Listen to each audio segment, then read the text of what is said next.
Tonight on Ukraine Today, red lines of the peace plan. What exactly the United States is offering Ukraine and why does it look like pressure to surrender? The battlefield situation. Reports say Russian forces have pushed into ZELENSKY in the Donetsk region. Weapons for Ukraine, what our partners are sending and how it may change the war. The Day of Dignity and Freedom, the readiness of Ukrainians to defend democratic values and national interests. All this and more, right now. Hello, I'm Volodymyr Robchun and this is Ukraine Today. Please subscribe, hit the like button, let's get to the news. We start with the hot Pokrovsk direction. Ukrainian soldiers have turned that area into real hell for the occupiers. One of the key tasks of the defense forces is to cut the enemy's logistics routes. Moreover, our troops keep destroying Russian manpower and equipment. More details from Pokrovsk and Kupiansk in the report. Pokrovsk played a cruel trick on the occupiers. While the enemy threw all its forces into a desperate attempt to take control of the ruins of the city destroyed by the Russian army, the Ukrainian armed forces launched a counterattack 200 kilometers to the north in Kupiansk.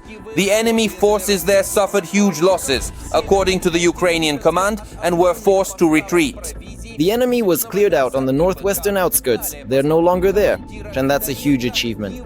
In fact, the Ukrainian armed forces have cut off the Russian invaders in the northern part of Kupiansk from their main supplies of provisions, cannon fodder and ammunition. Next, according to Commander Fedorenko, his unit and adjacent units began identifying the locations of the remaining Russian sabotage groups and clearing them out. As of now, the operation is almost complete. If you open a map that more or less accurately reflects the line of contact, you'll see that the enemy has been pushed back quite significantly from the northern outskirts. And what does that mean? The farther we manage to push the enemy forces from the northern outskirts of Kupiansk, the less room and opportunity they have to send their sabotage groups into the city itself. But unfortunately, the Ukrainian armed forces cannot boast of such impressive successes on another of the hottest sections of the front near Pokrovsk, or in the city itself. Russian assaults there do not stop, day or night. It seems the Kremlin has thrown all its forces into capturing the city. Nevertheless, despite all efforts, the Ukrainian command notes that our defenders are heroically holding the line. The situation in and around Pokrovsk is extremely difficult, but at the same time we're still somehow holding on. According to the military, most of the city is now in what is called the gray zone. This is when control over the territory constantly shifts from one side to the other, and fighting takes place for every building entrance. Sersky also fully understands the complexity of the situation in Pokrovsk. In particular, the commander-in-chief stated that the AFU units and other components of the defense forces continue to carry out their tasks in the Pokrovsk-Marnohrad agglomeration area, despite the fact that enemy activity remains high in this sector. The enemy remains highly active, but clear coordination and the cohesion of our units help us to resist. We are working to ensure the continuity of our logistics and are taking measures to disrupt the enemy's supply routes. Nevertheless, the situation in the Pokrovsk direction remains extremely difficult. The enemy, regardless of their losses, continues to assault AFU positions, the commander-in-chief shares in his operational update.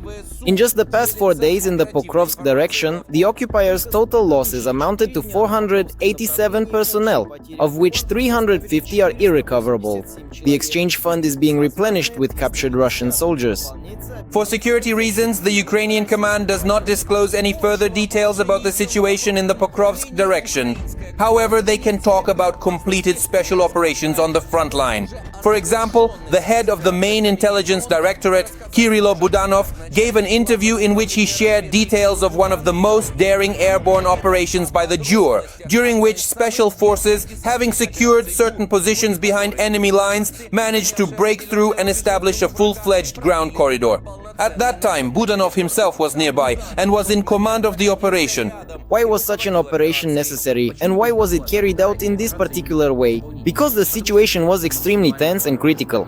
I want to remind you that all of this happened against the backdrop of official statements from the Russian Federation about the capture of the city, when Gerasimov reported to Putin that the city had been taken. And here you need to understand what the situation was like at that moment. Nothing else would have worked. What we did allowed us to win precious time so that the main units of the armed forces could calmly, or as calmly as possible, approach the city to reinforce it. Let's put it that way.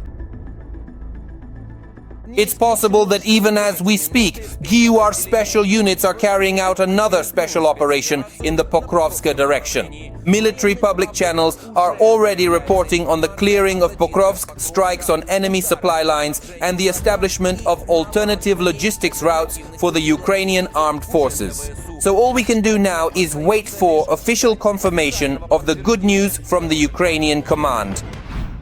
We're getting reports that Russian troops have pushed into Siversk in the Donetsk region. The information comes in particular from Bild military analyst Julian Rybke. Is this true? And what's happening in other areas? The details next. On the night of November 20th, Ukraine attacked one of Russia's largest oil refineries, the Ryazan refinery, for the second time in a week. Of course, that's good. In addition, explosions were heard in Novomoskovsk-Tula region. There was also a fire at a substation in the city of Rilsk-Kursk region, which caused power outages. This refinery primarily supplies fuel and lubricants to Moscow and the Moscow region, and is key not only for providing gasoline and diesel fuel, but also the corresponding motor oils. This refinery is affiliated with the Ministry of Defense of the occupying country, currently providing logistical support with fuel, motor oils, and other components. The Russians cannot hide or conceal their military targets either on their own territory or in Ukraine. In this footage, a Ukrainian Air Force F-16 is chasing a Russian Kh-101 missile, which is once again flying to kill someone. The news appears to be reported by Bild's military analyst Julian Rybke. According to his information, the Russian army has broken through in Siversk, Donetsk region, allegedly capturing 20% of the territory. In the Kupiansk-Lyman direction, the occupiers have indeed concentrated a strike group numbering about 90,000 personnel. This is considered one of the enemy's strongest strike groups after the Pokrovsk direction. The occupiers' strategic objective is to create conditions for a flanking encirclement of the positions of Ukraine's defense forces. The situation is difficult, but to say that the occupiers have achieved significant tactical successes, or moreover that they currently control a substantial part of Siversk, this information has not been verified.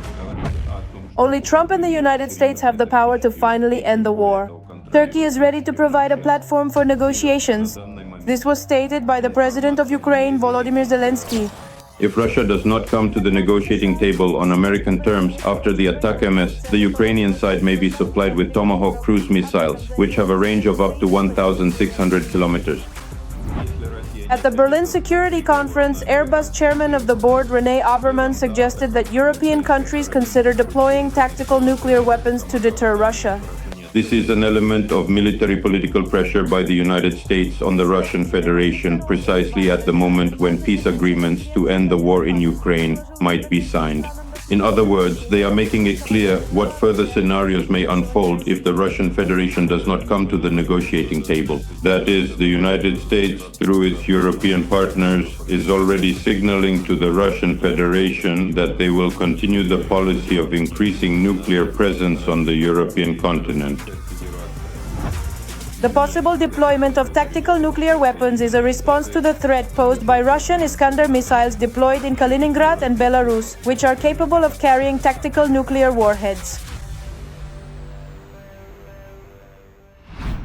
The last few days brought Ukraine some great news on weapons supply. Long-range missiles, Terrahawk Paladin air defense systems, and that's not all. More info in the story. Even more help and support. The German Chancellor has promised to equip the Ukrainian army with long-range weapons systems. But Merz did not disclose any details about the number of missiles or the delivery timelines. For months, we have been working intensively with the Ukrainian government on implementing long-range fire projects, as we technically call them. The Ukrainian army will be equipped with such weapon systems. At the same time, the Chancellor refused to answer the question about Germany's previous reluctance to supply Ukraine with Taurus long-range cruise missiles. He called this approach a tactical tactic to increase pressure on the aggressor country, Russia. The possibility of operating the Taurus systems directly depends on the level of training of the technical personnel. So apparently the point is that only Bundeswehr servicemen can use the Taurus systems. And training Ukrainian specialists would require quite a considerable amount of time. Germany is the largest European donor of military aid to Ukraine. Since the beginning of the war, the government has provided Ukraine with assistance totaling more than 50 billion euros. In September, Berlin launched a new initiative to procure long-range drones jointly with Ukraine's defense industry. Germany will also allocate an additional 150 million euros to purchase weapons from the US for Kiev. Germany is well aware of the possibilities of direct military confrontation with the Russian Federation. That is why it is deeply invested in ensuring the defense capability of the Ukrainian state and accordingly in the technical rearmament of Ukraine's defense forces. Meanwhile, the Ukrainian Air Force has strengthened its air defense with the new British Terrahawk Paladin weapon system. The number of units delivered has not been disclosed, but even a small batch of such systems will significantly enhance Ukraine's air defense. For the Ukrainian side, this means creating a so-called point air defense system at the moment. That is, protecting key logistical and military facilities from being hit by the enemy's aerodynamic weapons. Primarily, we are talking about UAVs. This system is fully mobile and accordingly allows for its redeployment to any location. And given its autonomous operation, this significantly increases Ukraine's overall ability to effectively counter attacks from the Russian Federation at any given moment. Spain will also allocate 615 million euros to support Ukraine, the lion's share of which is earmarked specifically for military needs. First and foremost, this is a program for purchasing weapons for the needs of the armed forces of Ukraine from the United States. The second is accordingly the strengthening of Ukraine's air defense systems. And accordingly, this also includes logistical and technical support, including the transfer by Spain of heavy armored vehicles and weaponry that are currently in service with the Spanish army. After the start of the full-scale war, Ukraine ramped up weapons production and the implementation of new technologies, which are already being used on the front lines. The volume of domestic weapons production has increased by dozens of times. Ukraine has scaled up the production of the Bogdan self-propelled artillery systems to 20 units per month. These are record figures even for NATO countries. A distinctive feature is that this is a modified 155mm caliber. This is the NATO standard, plus, of course, the price-to-quality ratio. In addition, the defense forces of Ukraine have increased the production of artillery shells and have done so to a record level. And we're talking about scaling up the production of both FPV drones and accordingly strike drones with a target engagement range of over 1,500 kilometers. Earlier, Volodymyr Zelensky stated that the production of domestic weapons, particularly ballistics and drones, is one of the key tasks for the authorities and manufacturers. It is also worth noting the scaling up of the production of electronic warfare systems and radars. In this segment, once again, Ukrovoronprom holds one of the leading positions in the world, and accordingly, the production of naval munitions. All of this means that Ukrainian developers have demonstrated the ability to create high-precision weaponry capable of destroying important enemy military targets deep behind the lines. Ukraine is fighting for freedom. Support independent Ukrainian journalism so we can keep telling the truth about Russia's war. Click the link in the description to become our sponsor. And now is a good moment to subscribe to the channel, like this video and share it. Thank you, and glory to Ukraine. Over the past 24 hours, Russia lost at least 1,050 occupiers, killed and wounded. Since the start of the full-scale invasion, that's already 1,163,170 Russian invaders. In the last day alone, the defense forces destroyed 3 Russian armored vehicles, 20 artillery systems and dozens of other enemy military assets. The occupiers hit Zaporizhzhia with guide bombs. They killed 5 people and wounded 8 more. Residential buildings, a store and a market were damaged. Odessa was also attacked. Despite active air defense, civilian buildings were hit. 5 people were injured, including a child. A private house was partially destroyed. Nearby homes and a repair shop were damaged too. In Ternopil, rescuers continue pulling bodies from the rubble after the Russian strike. The number of deaths has already reached 31 people. Dozens of civilians were wounded, including children. Search operations have been ongoing for 2 days now, which sadly means the number of victims may rise. Ukraine's defense forces showed the Hunter of Shaheds, the P-1 Sun interceptor drone. The drone has developed by the Ukrainian company Skyfall. Donald Trump is unhappy with both Russia and Ukraine for not wanting to sign a peace deal. That's what White House Press Secretary Caroline Leavitt told reporters. She said Special Envoy Witkov and Secretary of State Rubio spent the last month working hard on a new peace plan, which, in her words, is a good plan. Special Envoy Witkov, Marco Rubio, have been working on a plan quietly for about the last month. They've been engaging with both sides, Russia and Ukraine, equally to understand what these countries would commit to in order to see a lasting and durable peace. That's how you get to a peace negotiation, right? That's how it worked with Israel, with respect to Israel and Gaza and all of the Arab countries in the Middle East. That's how we accomplished that historic agreement, which the UN, by the way, voted to commit to and accept this week, which was a huge monumental moment. So they have been engaged with both sides, and these talks are continuing. As always, I'm not going to litigate the details of this plan as it's ongoing and it's in flux, but the president supports this plan. It's a good plan for both Russia and Ukraine, and we believe that it should be acceptable to both sides, and we're working very hard to get it done. U.S. Army Secretary Dan Driscoll and U.S. Chargé d'Affaires in Ukraine, Julie Davis, held a meeting with the Ukrainian leadership. Davis called the talks constructive. On the U.S. Embassy page on X, she wrote, "Momentum is finally on the side of peace, the peace the Ukrainians have longed for." President of Ukraine, Zelensky, commented on the meeting in his evening address. The American side has provided its proposals, the points of a plan to end the war, their vision. From the very first days of this war, we have had one extremely simple position. Ukraine needs peace, real peace, the kind that won't be broken by a third invasion. A dignified peace, with conditions that respect our independence, our sovereignty, and the dignity of the Ukrainian people. And these are exactly the conditions we must secure. I outlined what is fundamental for us, and we agreed that our teams will work on these proposals to make sure everything is real. We will not make sharp statements, and we are focused on clear and honest work. Ukraine, the United States, and our friends and partners in Europe and around the world. Right now, the so-called peace plan, which the media actively discuss, looks like pressure on Ukraine to surrender. Or to paraphrase, for me personally, this plan, if it really exists, looked like forcing Ukraine to capitulate. What exactly this document contains? Up next, watch closely. A plan without Ukraine, negotiations without Congress. They're already discussing Ukraine, selling it, reselling it, and selling it again. The Donald Trump administration has given the green light to a peace plan consisting of 28 points.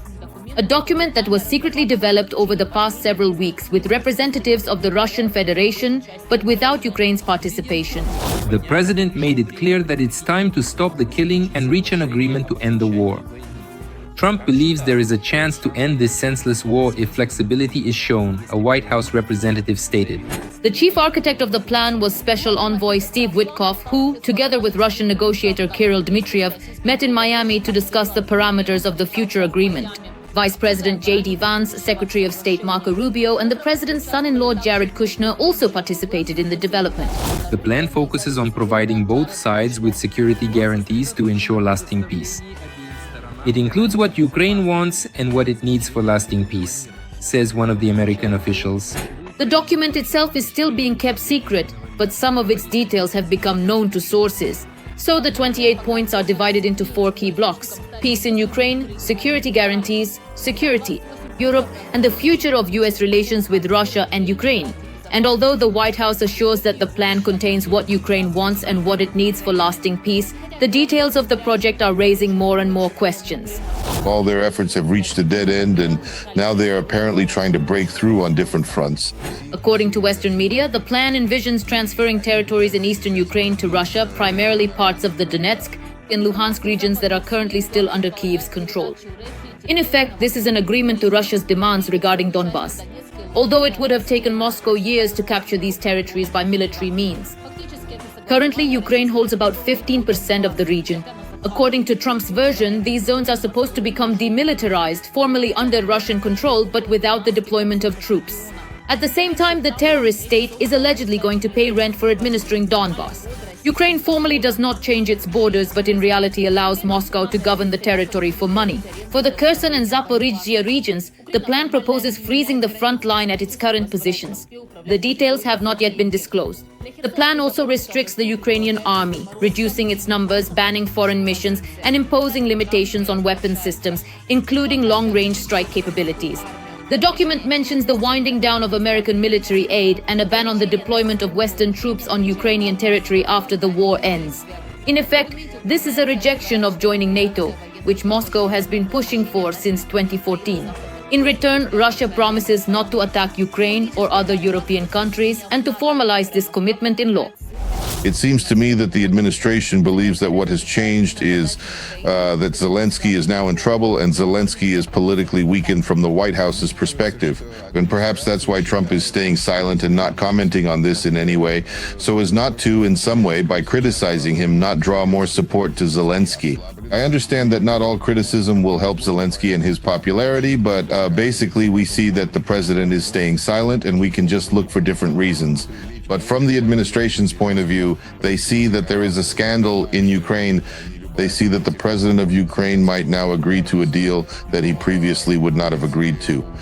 How much of this is actually true, we don't know, but we see that there are still efforts by Witkoff and Dmitriev who are trying to merge in their love ecstasy and start making money. And the main thing this administration wants and what Russia wants is for people to simply ignore Ukraine, but Ukraine continues to be a thorn in their side. In addition, Trump's peace plan includes a provision for the recognition of the Russian language and guarantees for the Russian Orthodox Church in Ukraine, a position the Kremlin has been promoting for decades. This is preparing Ukraine for absorption by the Russian Empire. Across the ocean, the reaction is mixed. Some senators and congressmen learned about the project from the press.